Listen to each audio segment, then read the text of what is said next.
Welcome to MLS with Deke. This is the second episode. I'm here with Andy Black. I am pumped to have him here. He is a fellow bottom dweller like myself. He is a St. Louis City fan. I'm a Philadelphia fan. So, how you doing, Andy? Yeah, we're like the wooden spoon friends, I guess. I don't know. Yeah, should have brought our wooden spoons out. Yeah, we're both at the bottom. It was not a great weekend. Just kind of to kick it off, let's start with St. Louis City. I think they played pretty well. I'm interested to see what you think about the match. I mean, they possess the ball, but the chance creation is just not there. They don't really have anyone to bang it home. Uh, Clear talent deficit. I think uh, new coach style's good. You know, possessing the ball is good, but just not generating enough chances and don't have the talent to finish. So, I mean, I think it's as simple as that. I don't think that there's like a much more to discuss. Yeah, yeah. It's just like they would get into those areas whenever they finally did, and it's just you got to take those chances, and it just seemed like it wasn't one like. I mean, late game spark plug, but Joyner looked really good. Didn't know Yeah. much about him. Does he have much hype? Yeah, a little bit. But I don't think that he's going to be like a guy that replaces like a DP type of Yeah. player. Like I don't even think that like his ceiling would be like Rothrock or something, right? Yeah. Okay. Yeah. That's a Uh, good comp. uh, yeah, right. I mean, Rothrock's a fun comp because I guess he's homegrown, right? Yeah. And he's done a lot for that club. So yeah, I think Leuvenbach will help that team a little bit, Yeah. but I really think the DP striker is kind of what they need. That's what the fans are calling for. So And you don't believe that Cordova is that DP guy? I don't know if he is really a striker, but I don't know. I honestly I've only watched him play for about 15 minutes, yeah. so I'm not 100% sure. But no, I don't think he's the guy. Yeah. I think he Bet has like your, yeah. I think he's never scored more than like 6 goals in a season or something. So It's not exactly what you want coming in. Yeah. But LAFC did get it done. As far as they did rotate a little bit, Choinier was the goal getter, two both outside the box, right? yeah, I do you think believe. is Montreal still getting cash back from sending him overseas and then coming Yeah. back? And Where'd he go? He was it grasshoppers or something like crazy, like yeah, I think in it was Switzerland or Switzerland. something. Yeah. Yeah, Yeah, right. And he hasn't been in the starting lineup really at all. And then he comes in, pops off, a nice 9.4 SOFA score rating. So, yeah, yeah, that was the opener or the end actually of the slate. The opener was Toronto against New York Red Bulls. So I was kind of out and about during this match, but I turned it on my phone with I was sweating a couple bets just for giggles. And I had under 2.5, and I had both teams to score no. So I'm like, we'll watch the last 5 minutes. And yeah. Choupo-Moting got the goal. Yeah, with about 10 seconds to spare. I was out and about as well, but I watched the game recap, so I saw all the highlights of this game. Yeah. And that was the big one, yeah, with about 10 seconds left, or no seconds left, I guess. Right. Yeah. Justin Che getting hurt as well, hearing hamstring. They're saying like a full tear or something, right? Yeah, I've seen multiple like reports. Some guy with like I think it was like 300 followers said 3 weeks. Call it even, and we'll see. I've also seen full tear. Yeah. Not great. He played well again. I think he had a one-off against Montreal. I think they all did. He was solid. Yeah, who got their goal? Shallowy from Mihalovic was the Toronto goal. We saw Sargent for the first time for 20 minutes. Again, I just watched the game recap. I didn't really see much of him. He had a good chance in the box off a header or something, but I think it was deflected wide. Do you think Toronto could be a playoff team? Ooh. Maybe. I think it really just comes down to how good Sargent is for them. Yeah. I mean, he's going to have good delivery from Mihalovic. The talent is there surrounding him. It's such a massive overpay. I feel like for a guy like him. I mean, he's not a creator. I don't think. I don't want to say he's a tap in donkey either, but I'm going to say yes. I'm going to say Yeah, yes. They're a playoff team. They're going to sneak in 7th or 8th. Yeah. I agree. I was hoping you would say that. I think they're going to be good enough. I think the roster is solid. Theo Corbano coming back as well. You would think he would get back into the starting lineup, but I mean, if Shallowy keeps scoring, then maybe not. I mean, Shallowy's what two games in a row with goals or 3 Yeah, or something like that. I mean, 2 in a row. he's Yeah, been solid. Yeah. yeah. So, yeah, I mean, Walker Zimmerman had that concussion scare and he played. So I think that's if he can stay healthy on that back line, I think that could be they could be a dark horse, but they're not really going to go anywhere. Let's be honest. You know, they might be a playoff team, which is a win for them. The Red Bulls, playoff team and then draw like Miami or NYC in the first round and then go home. Have fun. Yeah. Atlanta, Philadelphia. Last week I touched on this a little bit. My thoughts. My one thought out the door was that Philadelphia would not win this game and they would be one of the favorites for the wooden spoon. It happened. They look just out of everything, out of funk, whatever, discombobulated. Ilofsky misses a penalty. There's just so much going on with this team. You look at the momentum, they did dominate, but you got to realize right before the goal, it was kind of against the play. Atlanta scored on a counter, but it was 3-0 at this point. Atlanta kind of switched off. They did make it 3-1, made it kind of close, but big news, I would say, is Miggy Almiron had a solid game, 2 assists, and 1 was taken away from Opta. It wasn't an assist, but yeah, I don't want to say Atlanta's back, though. Well, I mean, I don't think they are either, but I like the Thomas Jacob. I like Almiron doing well. Latte Loth finally gets on the sheet. Look at him. Dude, Philadelphia is one of my favorite teams to watch. I don't know why. I don't know if it's Bradley Carnell or what, but I enjoyed watching them last year. They were great last year. I have a sneaky suspicion that Ilofsky is a fraud. I think that he benefited quite a bit from the system in San Diego and this run and gun Bradley Carnell energy ball, Red Bull, whatever you want to call it. Yeah. I don't know if it suits him. Yeah. And last year, at the end of the year, he was kind of scoring again in like bunches for Philadelphia. And was that more of a product of what was around him? Because he's played up top, he's played attacking mid, and whenever he gets around the box, just nothing happens. So, yeah, he's definitely on fraud watch. Probably a little bit of regression. Do you think Baribo and like his ability to, I don't know if it was he a big pressing guy? Like is Baribo a big loss? Yeah, now that whenever it happened, I'm like, yeah, give us that $4 million or whatever they paid. Mm-hmm. But if you look at what he's doing for DC, who honestly I didn't have any hopes for DC coming into the season. They spent like crazy, but I didn't know if it was all for nothing. But he's clearly missed. And then the other one was Mikel Ura. I wasn't a huge fan, but he would come on and he would just run like hell and maybe not do anything crazy, but just putting on that pressure.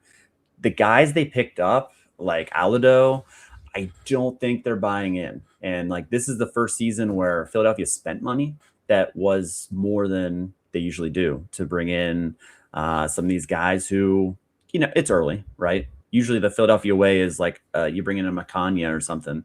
They don't even play the first year. Then they come in the second. So it's a little bit different, but I think too, you look at replacing like the experience of a guy like Glesnes, and you've already seen some like rookie mistakes in the back or just judgment, bad judgment and picking up cards and stuff like that. And I think Glesnes is a big miss as well. Yeah, and they keep playing Harriel at center back. It's like they got Sari Larson and they got Geiner Martinez, and they don't trust either of them, it seems like, because it's still Harriel. Frankie Westfield's looked good, though. I think he's been a bright spot.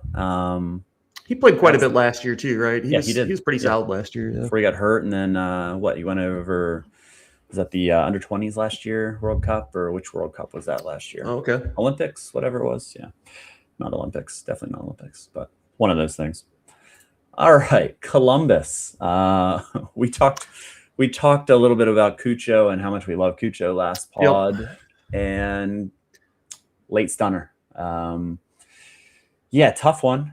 It's always funny when like a guy like Daniel Lovitz is the player of the match, but 1-0 win for Nashville. A nice little run by Espinoza, who squared it to Hani. And I think that game's like indicative of the weekend. Both, I think Espinoza and Hani both didn't start, right? Yeah, I believe. Is that right? Yeah, neither started. Yeah, so they both come in off the bench because I assume they're rotating for CONCACAF. Yep, against Miami. Both come in, get the job done, win the game, and they're out of there. They're out of Columbus. Yeah, winning as a plus 350 underdog on the road. It was just at the death. I mean, what minute was it? 94th minute. Yeah, it was a late one. As far as the match, they deserved it based on, I know there's a lot of XG in that one, but 1.16 at 0.22. Columbus just isn't creating. It's just Diego Rossi, is he washed? Whew. I'll be honest, I haven't watched enough Columbus, so I won't make that call. Yeah. But at home, 0.22 XG, that does not seem great. Not great, Bob. Not great, Bob. No, he's not on sets, so that's more. I'm a set piece junkie, so him not being on any sets. Arfston's been a bright spot, but what can he do as a wing back? It's almost time for him at attacking mid, maybe, and try to be more offensive. Abu Ali really was non-existent. He dyed his hair to match the team, but that's about it. By the way, we talked about Philly and we talked about all the guys that left, and somehow we didn't talk about Kai Wagner. But moving on, it still hurts. I still want to bring it up. Right. Oh man, he was so good for so many years. He was. I don't want to tear up on here. Charlotte facing Inter Miami 2. 0-0. Is that Charlotte's second point of the season? I believe so, right? Yeah. Or did they get a win last time out? Yeah, they tied St. Louis opener when they shouldn't have, and then they beat Austin 3-1 on that red card that probably shouldn't have been. But yeah, 0-0 draw against Inter Miami's second squad. They rotated 10 out of 11 guys. I think Noah Allen was the only carryover. You look at the heat map, they did outplay them, although Rios Novo played well. I just want to bring up this lineup because it was crazy. Regulon got his first start. He had a couple shots from outside the box that were threatening. Outside of him, Ayala getting his first start, I thought he would have a bigger role there. He just, Yannick Bright's been playing well, so he just hasn't been on the pitch. You had Pinter, he's a homegrown kid, play. Suarez had the dive of the century, I think. He tripped over his own feet and then looked like he got shot, started rolling around. It was really funny. But yeah, it's like some of these guys don't know there's replay, or like I don't know what the thinking is. Yeah. Regulon will be at some point in the starting lineup, right? Like he's going to be locked at some point. Yep. So I guess that's good that they gave some of these guys a little run. Some of these young guys like Luis Suarez, a little opportunity to play. Right. Oh man, yeah. And the meme that was going around whenever they visited the White House, and it was Suarez in the back, and like he had his mouth open, and it's like just looking like he's gonna bite. Yeah, very good. Tremendous. Love the internet. But yeah, 0-0 draw. Nothing really happened here. That's some. I mean, Charlotte has to win that game. It's just you don't have Messi, you don't have Berterami, you don't have DePaul, even any of them, and can't get a home win, which they've been so good at home. That's got to be a big negative to them. For Inter Miami, they were able to rotate. They're going to be fresh going into Nashville. Second leg, they drew 0-0 in the first, so it'll be an intriguing midweek match. But Yeah. Looks like they were both pretty equal on XG in that game. Yeah. Both chances and shots, and um, Pretty straight down the line. Yeah. Yeah. All right. New York City FC. No red card here. Shocker. yeah. My takeaway is Nico Fernandez Mercado is the real deal. He's tremendous. Yeah, I didn't see he scored. Did he score 2 goals? Yeah, he had a brace. Yeah. I didn't get a chance to watch this game, but the one interesting thing I saw on the score sheet was Talis Magno. Yeah, baby. Is he back or what? Oh, he's so back. Came off the bench, scored. It's just like we both play so rare, and it's just whenever it was him and Tati Castellanos, their connection was just on that small field, whatever it was just so much fun. I mean, Maxi Morales as well. Who else was the fourth on that front four? Why can I not think of that? But either way, it was very, very fun to watch. Yeah, Toddy was so good on yeah. But yeah, 3-1 win. One kind of like standout, just kind of changing up to the team. Kai Truen is really good. I just kind of watching him. He did a lot of good things. He's playing that left center back role over Raul Gustavo. He was really solid, 7.2 rating. I thought he did a lot of good things. 5 interceptions in the match, 2 tackles, 4 clearances. He was busy, did a lot of good things. Yeah, outside of that, Maxi Morales still doing it at the prime age of 38? I don't know. How old is he? He's old as hell. Yeah. You know, you're talking about a guy that's old as hell. What about Paxton? I don't watch Colorado. I maybe I've watched one Colorado game in the last year. Yeah. There's a lot of hype around Paxton. What do you see there? I think Paxton at elevation is going to be a really good player this year, and Paxton at sea level is going to be very mid. Like, I love that joke. I know it's terrible, but I think it's great. Yeah. Yeah. On the road, you know, some teams just don't travel well.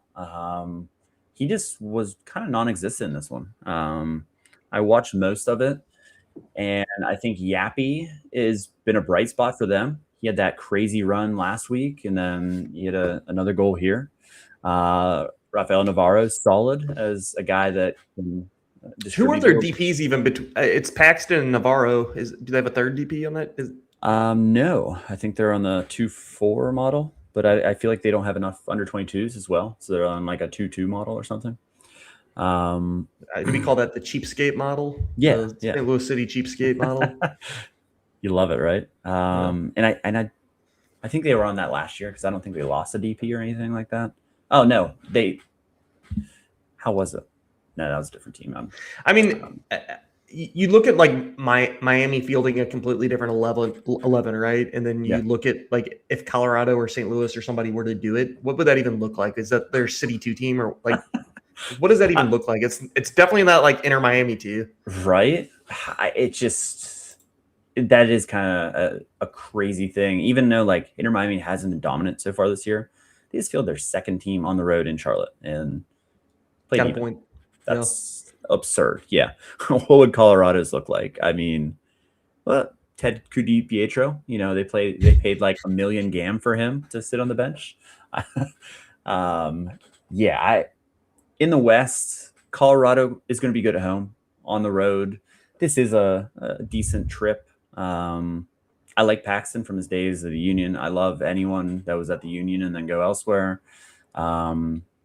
I don't know who they play next week, but if it's a home match, I think he'll bounce back. If it's an away match, I think he'll struggle again.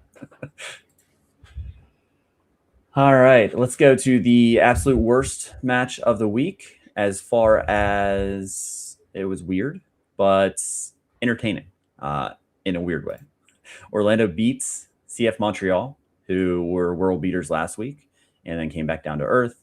Orlando didn't look that great, to say the least. I bounced in and back and forth. I was rooting on Martin Ojeda.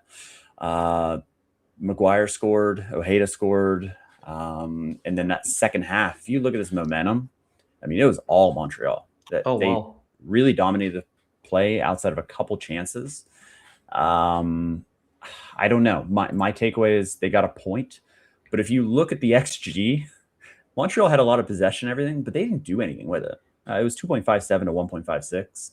So it seems like the result is warranted.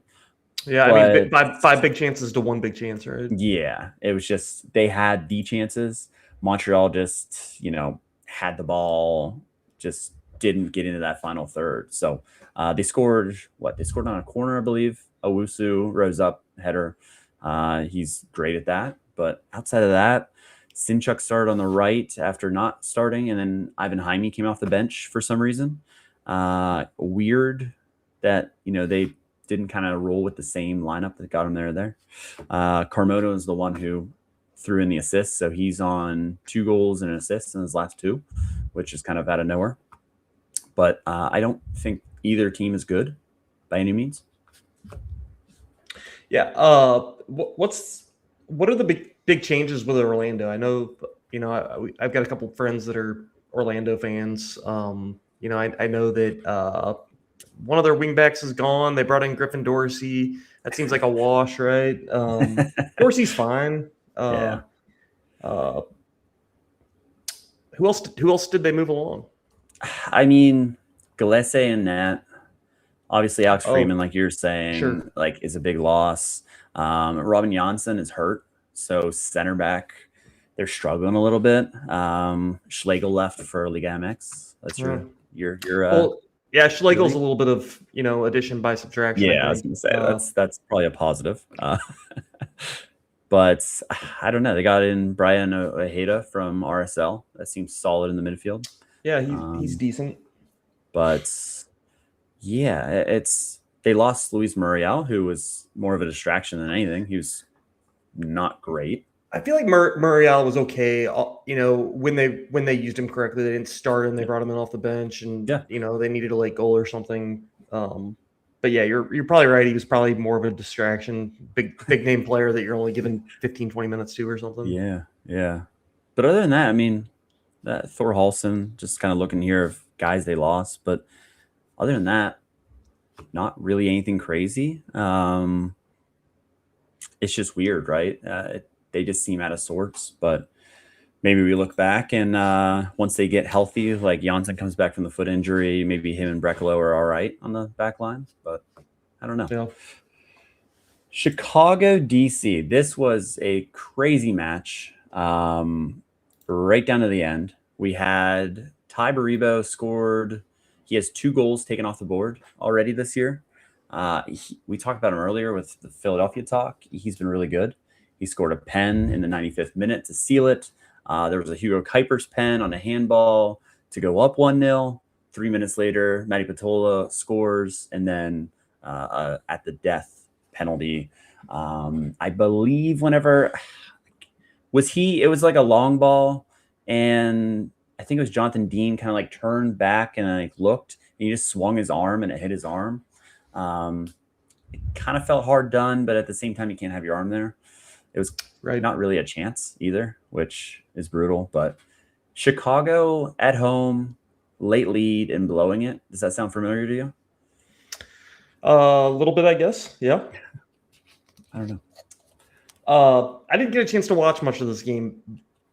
What's Bamba look like? I know he looked okay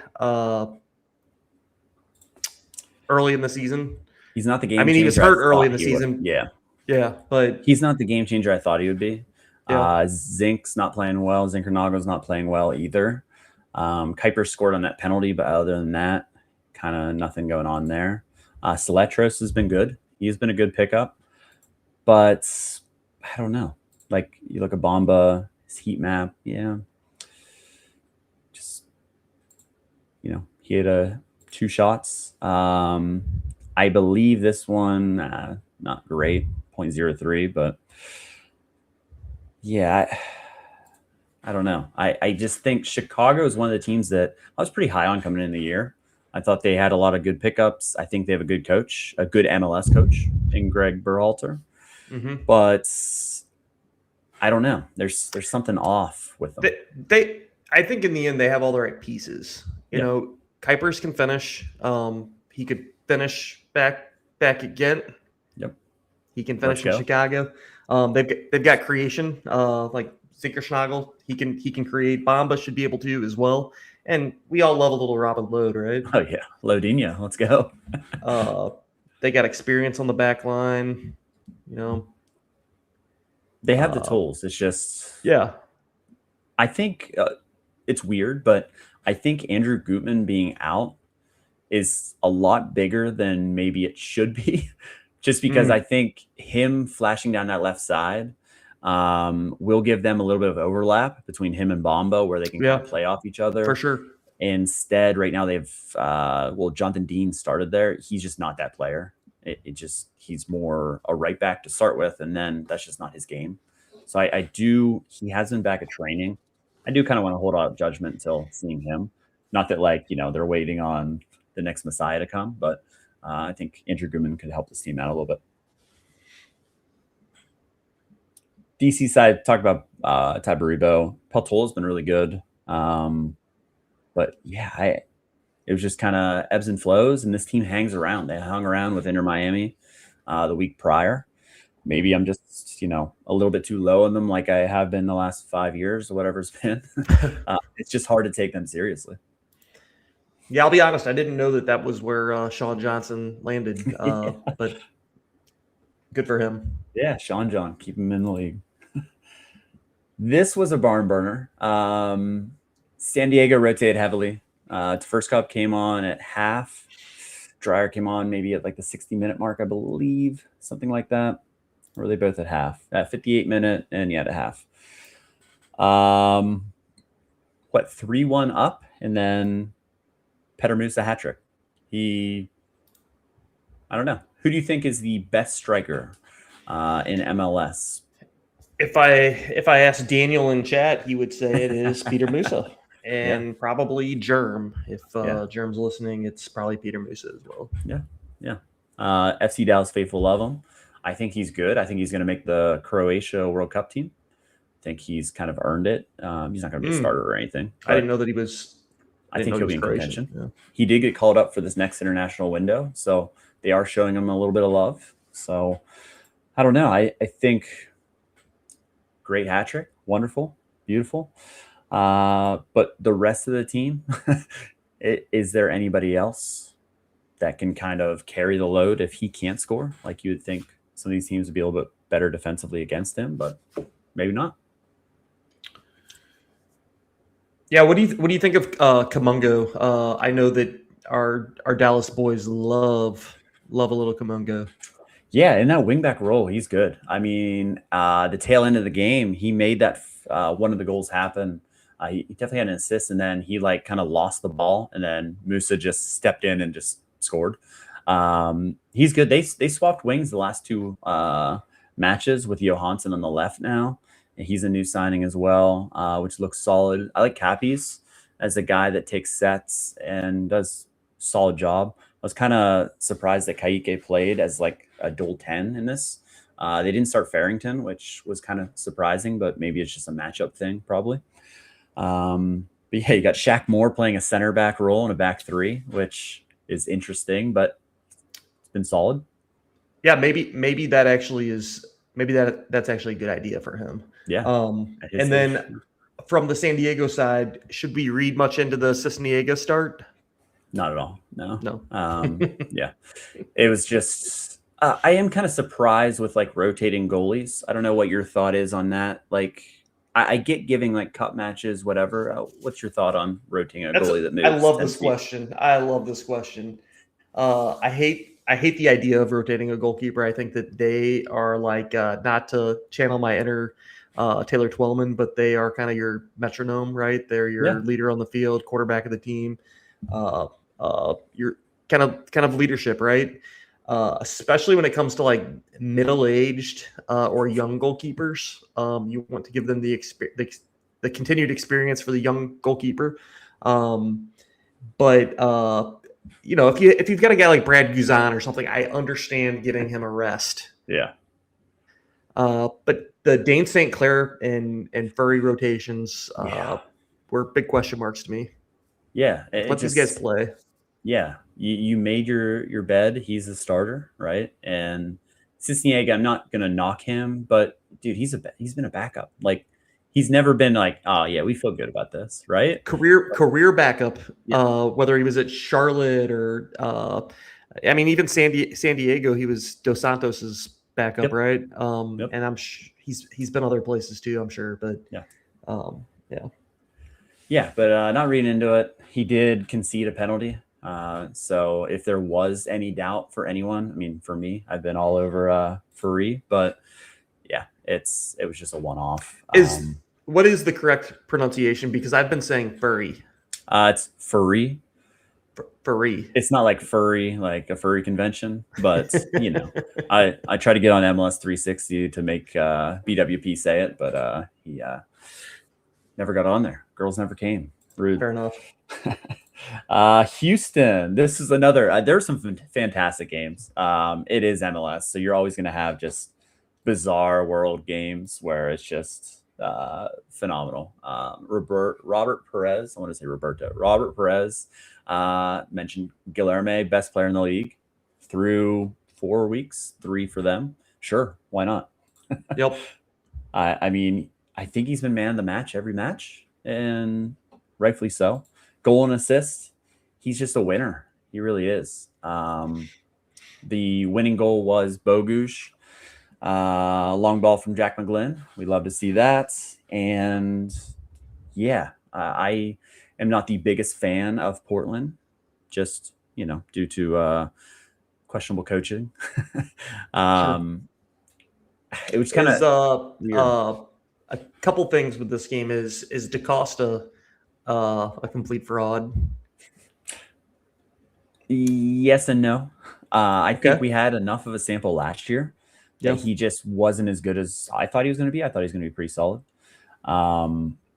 And to go with that, this is his first game back from his offseason shoulder injury, whatever it was. So I'll wait on him. But it does seem like these guys that go to Portland just don't work out.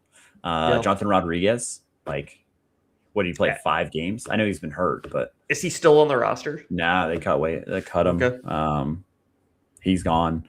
They have made some signings that are, interesting, but like Gage Guerrero starting, he scored, but you have former DP Felipe Mora and $5 million price tag. I believe it was $5 million. Kevin Kelsey, and he starts over both of them. So it's just I get it, but kind of weird. Cole Bassett's out, so him being out of the lineup hurts a little bit. But if you look at the XG, 2.37 to 1.2 for Portland. So I would say they've been hard done here. 5 big chances to 2. They just didn't bury them. So I don't know. It was back and forth. There was a red in this one too. Speaking of teams that have all the right pieces, Houston, I think, is one of those. When you look at guys like Bogusz and McGlynn and Guilherme and even Ponce, I know that he's taken a lot of heat there, but if you need a guy to tap it in, he should be able to do that. Right. Got an experienced goalkeeper. They've got the pieces. They do. And Artur was hurt. He's out long term. Like you add him in there as well in the midfield. This match they were missing Gustin Buzat, who's been good due to a red card. And are they missing someone else? Antonio Carlos, a nice name from the past. Over MLS. Yep. I think the defense is good enough. So the weirdest, I guess there's definitely been weirder, but one of the weirder acquisitions, Alu Ibrahim, back from Columbus after they sent him last year to Columbus, is hilarious.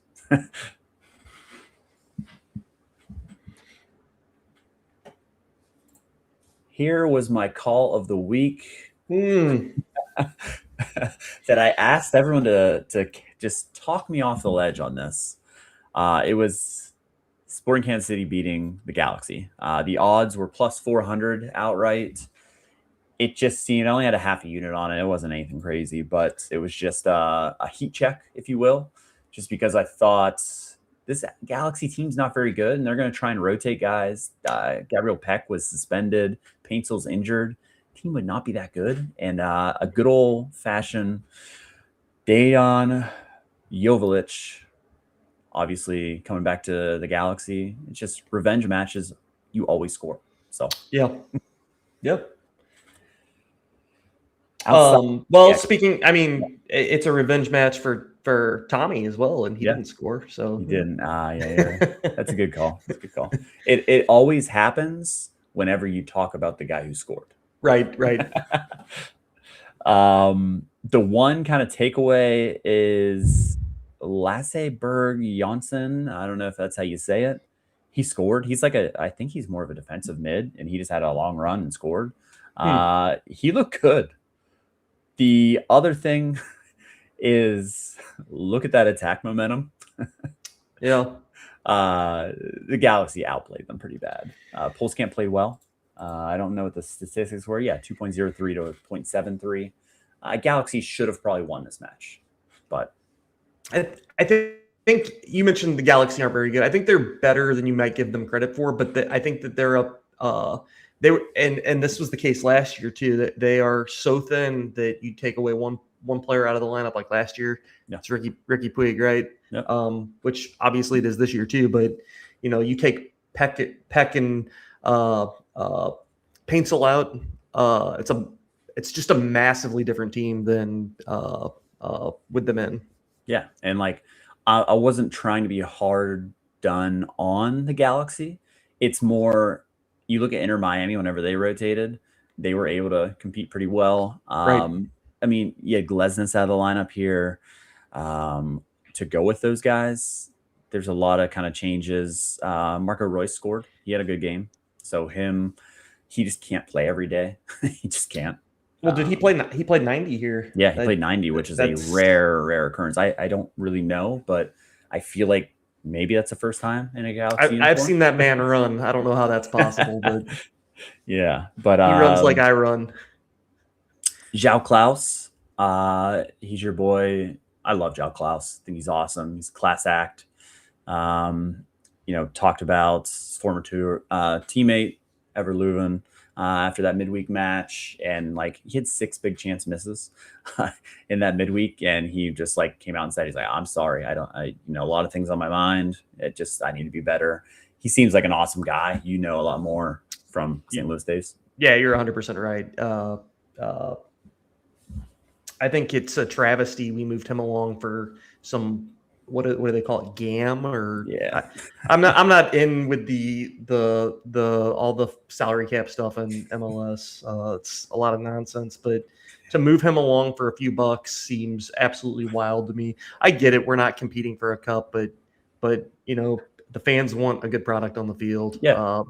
And it's not as if Klaus was toxic or there was a reason to run him out of here. I don't want to say everyone loved him. A lot of people thought that, he missed a lot of big chances for us, but hey, he's a striker. He's going to miss a lot of chances, right? Got to get in this. Yeah. Right.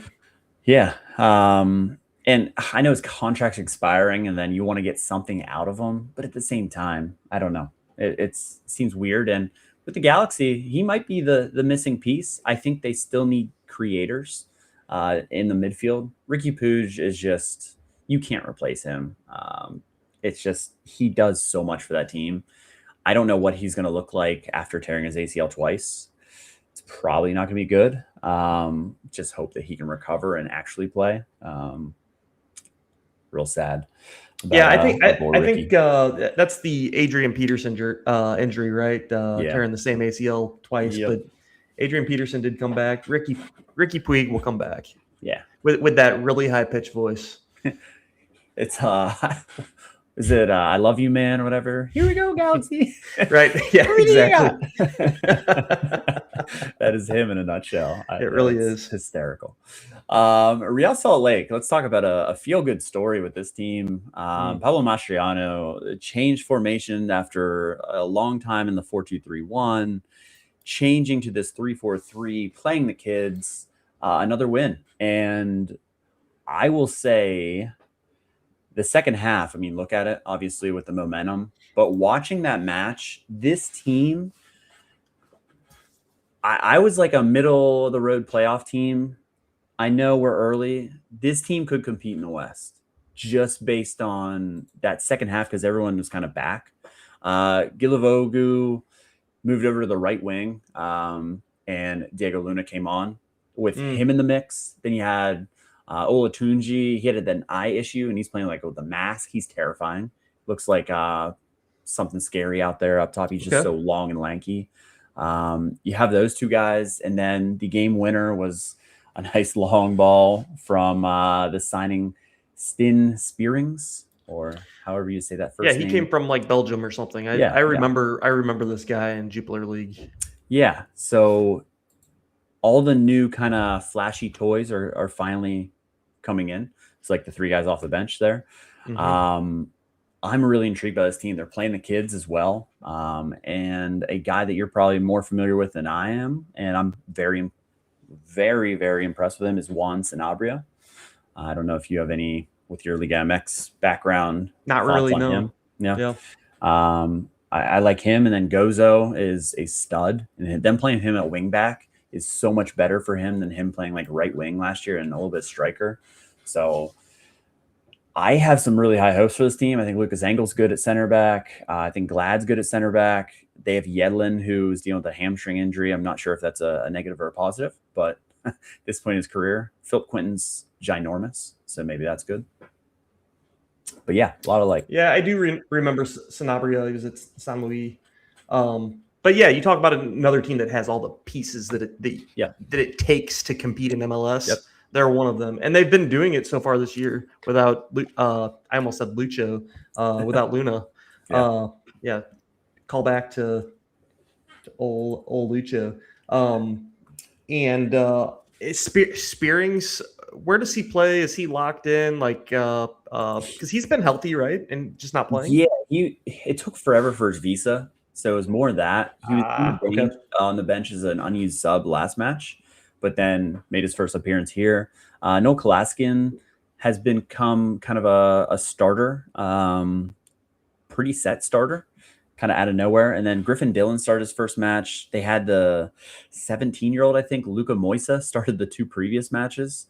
And then they have a Emeka Anelli, who's injured, who is a really solid option as well. So they're holy smokes. Yeah. That's fun. I'm kind of getting on this wagon. So what could possibly go wrong?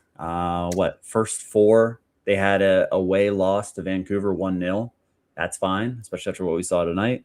And they've beaten Seattle 2-1, at Atlanta 3-2, kind of a slugfest, and then Austin 2-1 here. So in the mix for sure. Yeah, I'll be a fan. That's a fun team to root for. And you have elevation advantage, right? Elevation, baby. Sandy, Utah. The Austin side, it was a set piece kind of. It's always a weird goal with them. I just feel like nothing has really changed, and they've brought in new pieces. Facu Torres had the assist. He's on all set pieces. I'll be interested when Owen Wolf comes back from that hernia surgery, how they look with him. I think they'll look a little bit more creative maybe, but Azuni's still Azuni. Whenever Vasquez comes back, he's still going to be Vasquez, where I don't know. I think they'll be good defensively and they'll be in a lot of matches, but it seems like some of these teams in the West have just kind of passed them over. I don't know. Yeah, it feels like they're just not doing enough. I mean, not enough big signings. I get Facundo, but is he the guy though? Right. Right. We saw it in Orlando. He's solid. He's fine. Yeah, he's fine. But zero big chances. They did score the goal. It was just kind of like a Plinko. It's a set piece one off. But Stuver had some really nice saves. Stuver kept him in. I think he had a one-on-one save, like 3 solid chances, and Stuver will keep him in there. Big Stuver fan. I think he's one of the better goalies in MLS, and good goalkeeper, better man. Is that right? Yeah, absolutely. Something like that. Yeah. But yeah, that was the Saturday slate. We'll just run through pretty quickly. Today's slate. I think I watched all the games today. Yeah. So that's helpful. let's start with. I mean, this is the most MLS thing that I feel like maybe we say it every time, but 6 goals for New England, and Carl's Hill didn't have a goal or an assist. Talk me He through seems that. a little washed. Seems a little dusty. Oh man, I just can't believe 6 goals. Luca Langoni had 3 assists in this match. FC Cincinnati looked horrible. I don't know if that was your takeaway. Yeah, I mean, they were already down bad in this game, and then they took the red card, and then it got really really bad. But they might be on fraud alert. Ooh, interesting. I like that. I like that call. I mean, I'm not willing to say that yet. They're still probably a playoff team, but they've not been great this year. No, they rotated, a few guys. It wasn't like this full rotation. You still had the back line. I know they had Andre Chirilla was called up from the second team, but you still have Miles Robinson and Hagelin in there who are set starters. Brian Ramirez on the wing, Nwobodo, and Evander. So you do have pieces in there, but you just see, like we keep saying, like Inter Miami's second team looks so much better than all these other teams. Evander played 90 coming back from injury. So what does that mean for his midweek? They're up 3-0 on Tigres. Give me I don't know. I don't know what the odds are to advance. I would not be shocked if Tigres whitewashes them back 3-0. Is Tigres at home? Yeah. Yeah. I mean, going into Monterey ain't going to be easy. With that said, I mean, MLS teams have had pretty damn good success against these League MX sides. Yeah. But I tend to agree with you. Tigres played tonight, I think, and it was kind of an easy game for them, or they played like Kataro or something. Yeah. Yeah, I'm with you. I would love to see like 2 first half goals for Tigres, and then that second half will be fun. Yeah. Deke came on at halftime. What are your thoughts on Deke? Not what we thought he was going to be. Coming back from Belgium, I think a lot of people thought he was just going to break the league and score 100 goals. Yeah. He looks more like I think I mentioned Tap and Donkey earlier. Yeah. Yeah. 37 appearances, 18 goals last year. That's fine. That's good. That's a good season, right? But unless like it's Evander or someone getting them the ball, it's not like he's making his own. Yeah, he's not creating his own chances. I love the comment in chat that since he should really watch what they eat in their hotel. Yeah. Yeah. And drink. That's true, right? It's been known to happen. Columbus had the issue, and did Vancouver as well going down? I remember Columbus. Mexico? I don't know if I remember Vancouver. Vancouver just got ran out of the building. But yeah, I don't know. Yeah, the biggest takeaway is St. Louis. We looked beforehand. St. Louis hosts New England next week, this upcoming weekend. I'll go on a limb that St. Louis is going to win. Oh, you think New England's out of goals? They ran out of goals. Yeah. You can't just go and score 6 and then expect to have any left in the tank. Yeah, I mean, Durkin might break Gill's leg, so I hope that doesn't happen. Since I don't want to will that into existence. But yeah, I don't know. I could absolutely see New England coming in and getting a result. It's really really hard to bet on St. Louis right now. It is, but like, what in my head am I thinking is, okay, the opener playing Charlotte, if they play like that, they can beat a majority of teams in MLS.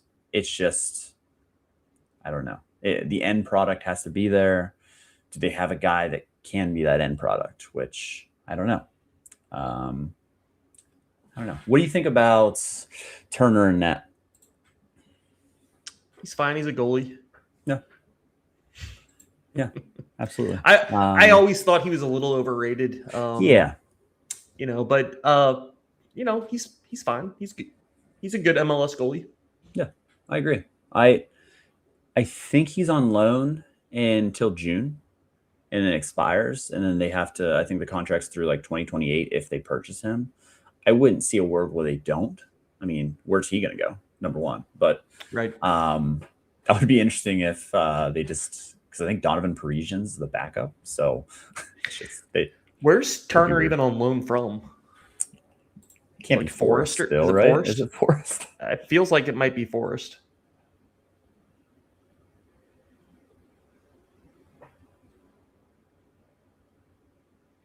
Leon? No, he was loaned out to Leon. He was bought. Is this real? 8 mil to Leon. Okay. I had no idea. I thought he was still in Forest. Yeah. Whoops. Learned something new, huh? Yeah, yeah. Wow, that's a good buy for them, huh? All right, let's get to the. So we had the 6-1. We're talking. What was Indian Wells was final was today, I believe.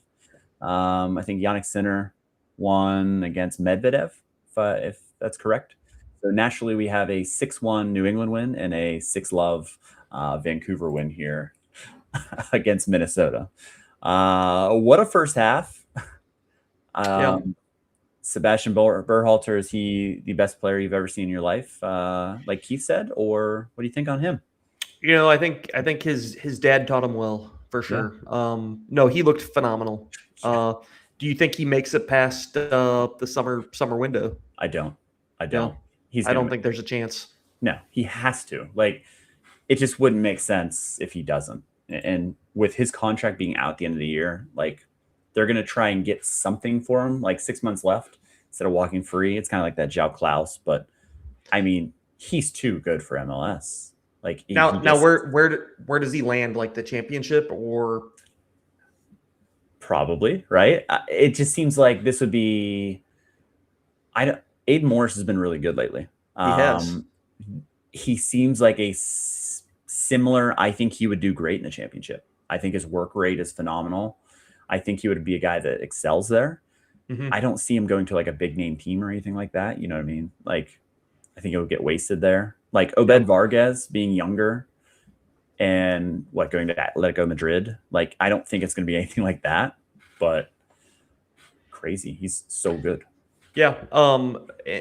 And honestly, is there talk about like, where's he going to be at this summer for the World Cup? Is he going to be with the national team? Is he going to get minutes?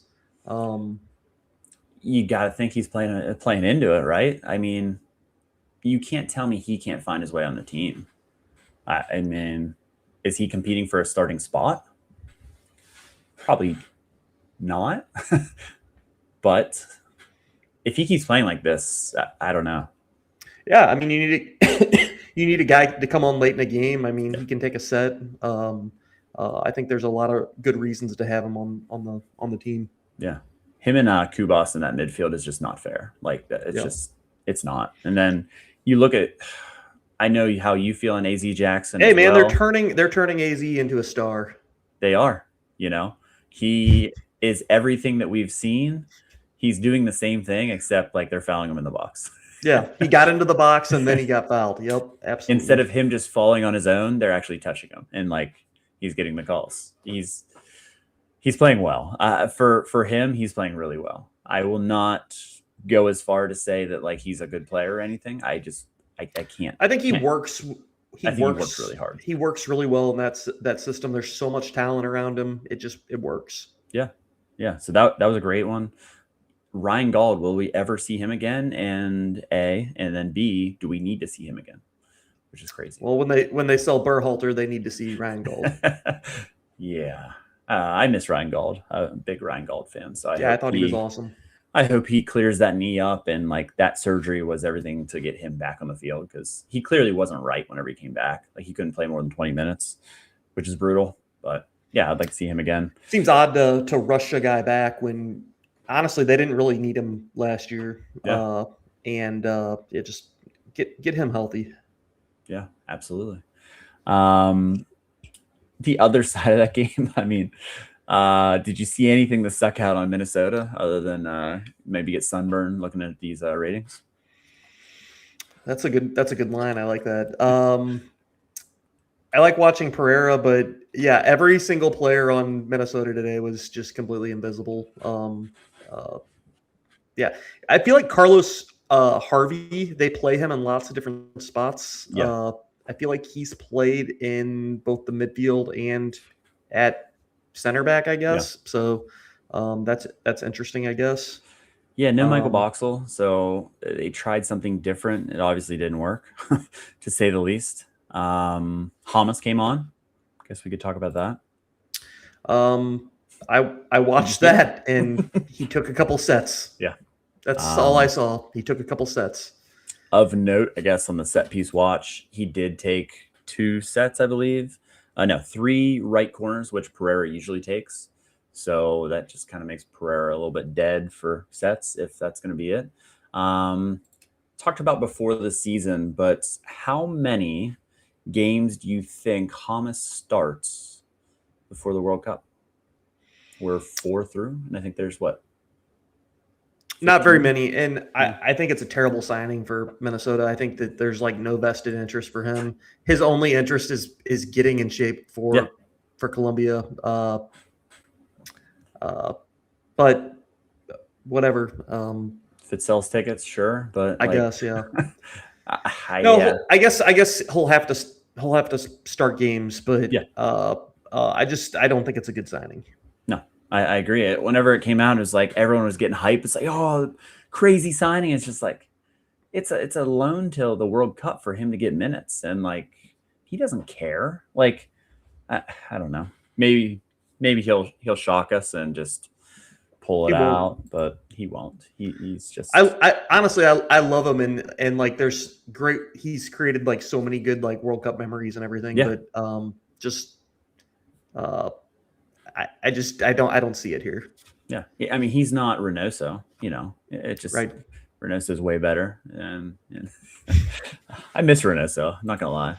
There's times that Yeah, I old miss him. pistol whip. Yeah, Yeah. I miss him too. And the nightcap. So This was a good game. this was a really good game. Back and forth. San Jose, with Keith, we talked about, okay, this would be a good litmus test. Home against Seattle. Seattle rotated a lot. They did. And they were still able to win. I don't think that my takeaway is I think San Jose's good. I do. I think they can create. I think Timo Werner's solid. He is a game changer for this team. Werner has finally found his level. Yeah, absolutely. I agree. He's finally found his level. He can produce in the MLS. He can produce in MLS. I think he's going to have a good season. Yeah. Yeah. Sakaris, whatever. Yeah, he was phenomenal. He was awesome. An 8 rating. He usually, like, I always look at these passing maps / I'm a big guy that does this, and I look at his crosses just to see a little bit of a set piece action here, and it's just crazy how many corners this team gets, and he connected on way more than he usually does in this match. Did I see that Seattle had like 1 corner or something? It was like it was like 15-1 or something. Yes. No, 17-0. 17-0. Wow. Yeah. Okay. Yeah. So that's absurd. He had his expected assists was 0.31. That's up there. Just 8 to 9 long balls. I like him a lot. I think he's a little bit hard done to like not have any decisive actions to start the season. He hit the crossbar. Right? That was him to hit the crossbar. Pretty sure. Yeah, Not sure. it was.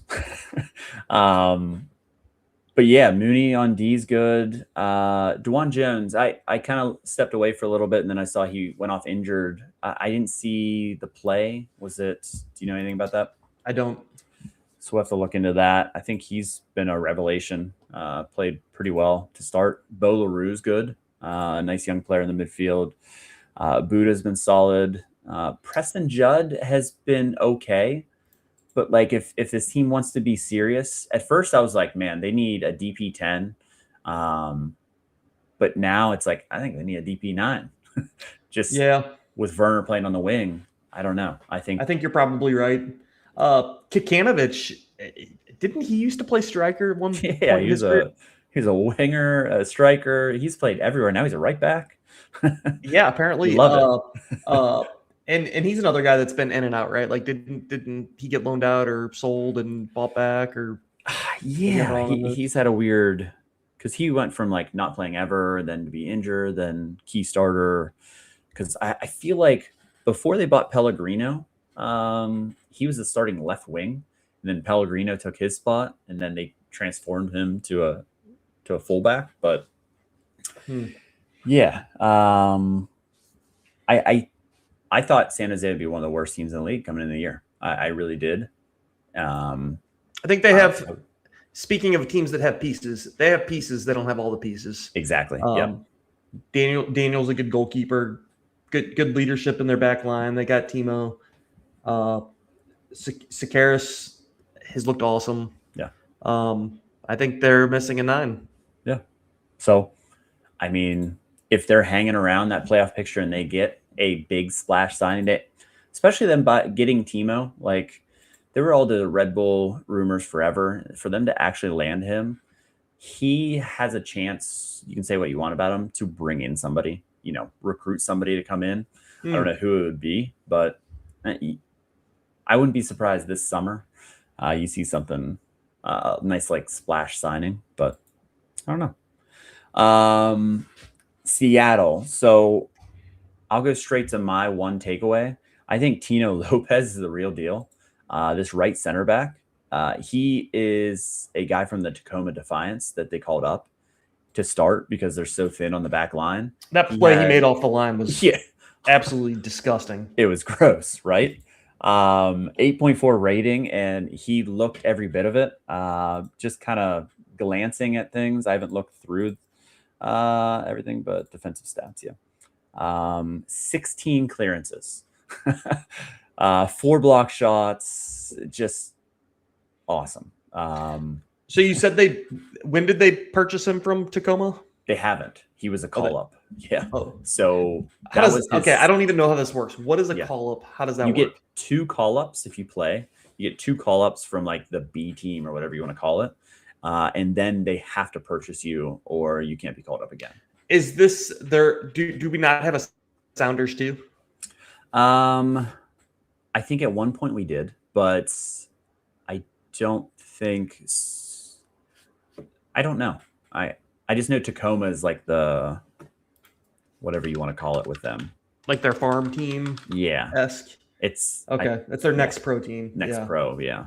It kind of like San Jose. I don't think they did it this year, but theirs was called The Town. And I don't think they have a connection this year or the team folder, whatever it was. But yeah, some of these teams like Philadelphia Union too, St. Louis City. Yeah. Right. Yeah. But yeah, I think Andy Thomas, sticking with the Andy vibes. He's solid. He was a stud. He was a stud. Great mustache. Absolute stud. Great jaw. His jaw structure is phenomenal. Like that guy, he just has a phenomenal jaw. Kingston, I think, is the other one. I'm pretty sure Kingston's a Tacoma guy too. He slid right in starting. And they are definitely a threat, I think, in the West. Injuries is going to be the difference with them because you look at the depth for them to play 2 Tacoma guys is kind of crazy to still get a result. You look at Jackson Reagan, played 90 after kind of having a knock or whatever it was. But Yamar Gomez getting older. He's, 34, 33 years old. Yeah, it looked like he pulled his hammy last game. Yep, he's going to be out for the foreseeable future. You got Alex Roldan playing center back, most likely for a stretch. My takeaway for Seattle every single year is they are like the perfect MLS team because they don't have any players that are really good enough to move on to other leagues. Like they are perfect. Like Rusnak is like, yeah, sure, I guess he could go play somewhere else, but like he's perfect for MLS. Roll Down Brothers are kind of the same way. Like Jordan Morris is like a perfect example, right? He goes and tries to play in the championship and can't get shit done. Comes back and is fine, I guess. He hasn't been great the last couple of years, but he gets the job done. Yeah. And then you have like your like Fry's always been kind of that way. Like your Pauly Nips. And Nips, baby. Jesus Ferreira, like he always had European rumors and nothing ever panned out there. Yep. Like is Rothrock good enough to go play in Europe? No. That's such a good way to put it. It's just like they're all good players, but they know their level. Like it's just, and there's a lot of continuity with this team. It seems like they keep everybody together, where a lot of teams can't do that, but it's probably just because they're level. Or like Jordan Morris gets hurt, for 90% of every season. And they struggle with that. All right, that's the slate. I appreciate running through that with me. I got two things talked a little bit before here. The first segment is who you got beef with, presented by BB Land and Cattle. So my brother-in-law and my father-in-law, they do land and cattle. So we're big meat guys. So who you got? I need to know a little more about this. They do land and cattle. Oh yeah. Let's go. Can I buy a whole cow from them? I don't know if they ship. We'll have to, for the next pod, I'll have to check in. We'll have to talk about that. Yeah. We'll see. Well, you know who I got beef with. I always got beef with Carlos Gill.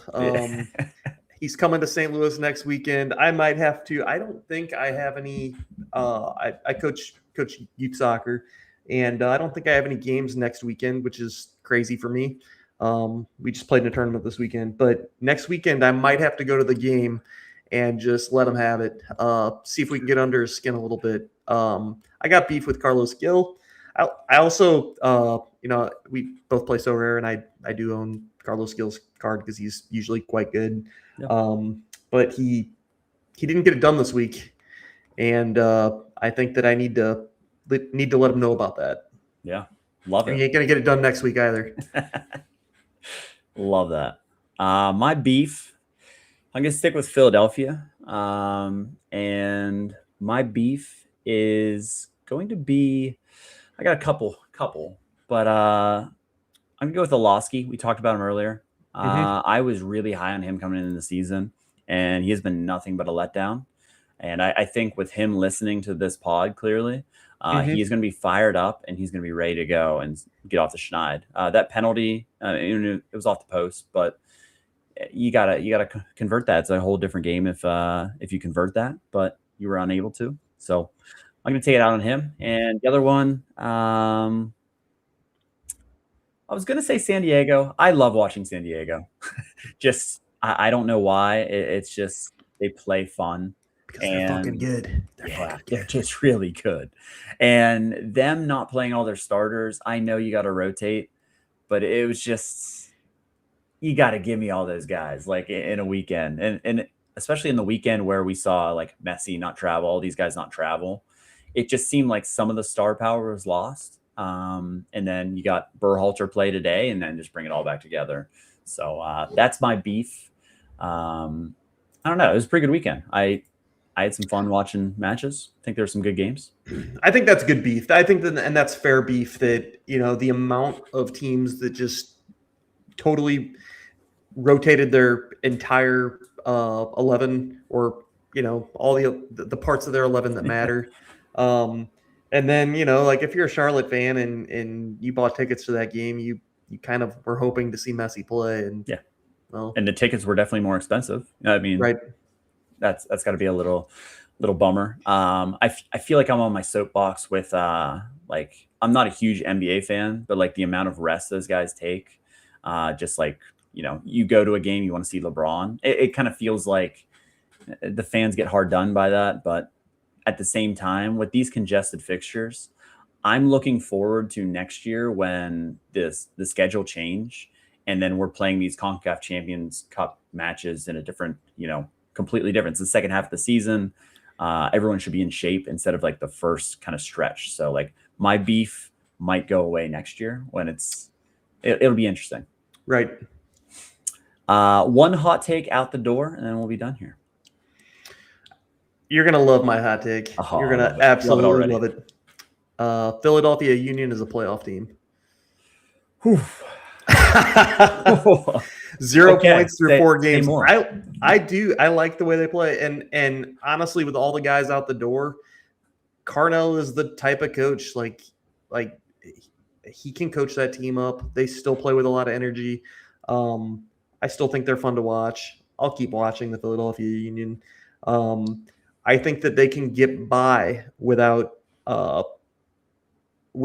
much quality with the way Carnell wants to play. Yeah. Now, I still think that they're still going to need to find goals, and they're going to need probably a little maturity on the back line. But I think they're a playoff team still. Nice. Yeah. Bruno Damiani is another one that we didn't bring up. He's got to be better too. Like he's got to be better in front of. One question I have for you. Are you seeing any similarities with being a St. Louis City fan? You had a great inaugural season and then Carnell's second year. Did people kind of catch up, or do you see similarities here at all?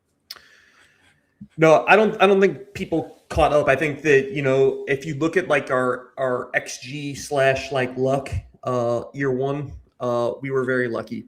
We had a lot of funny goals. If you just like go back and just remember like the back passes to Klaus and the own goals that Charlotte scored on themselves in the home opener, and we had a lot of funny goals, and like our XG was never amazing. No, I don't think that there's any similarities, and I think that Carnell was absolutely run out of here prematurely. People were, I think, unhappy with how little possession we had, and they wanted St. Louis to play the beautiful game and own the ball and dictate play, but we never had the talent to do that, and we still don't. And they are possessing the ball a little bit more, and that's great and everything, but you still have 1 point through four games. No, I don't think that there's similarities there, and in fact, I think it's kind of the opposite. I mean, Carnell's only had talent taken away from him in Philadelphia. Yeah, true. Yeah, absolutely. I appreciate that little insight for sure. My beef, just stuck on that beef. I'm hungry. Please tell me it's RSL related. No, my hot take, it's more this. I basically already said it. I did already said it. I'm going with your St. Louis team. I will put a bet of some amount. It probably won't be a lot for them to beat New England. I don't know what the odds are. Might not even be out yet, but I am going to say that buy low, sell high on New England. Sell high on the New England part, buy low on St. Louis part. I think they're going to win. I don't know if Hartel can score, right? It's probably going to have to be him. Yep.